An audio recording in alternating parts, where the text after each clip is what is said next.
Oh, come on. That was funny. Keep it. That hurt. It's okay. I nailed myself in the nose, y'all. Okay, anyway, back to the subject. The shower head. The setting compartment comes with it. So, easy on, easy off. Got your off button, got your on button. So, it's on right now.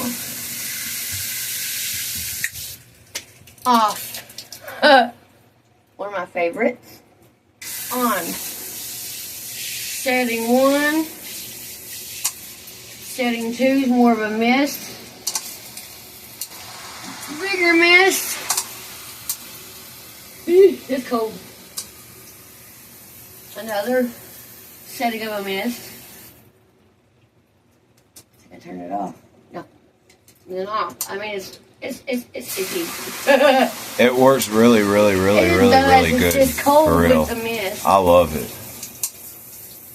But this one is my personal favorite right here.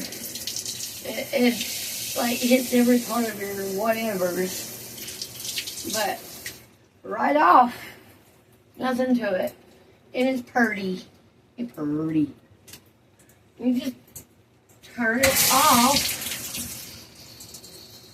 Easy. And it goes right back on. Easy. Nothing to it. Comes in a packaging like this. You also have another shower head like it, and I'll have that one in another video. But I'm going to leave this down in the link. Y'all shower like me with a shower head and tell me your experience. Mwah! Love you. You know where to find it because you know where you found it. You know where I'm at.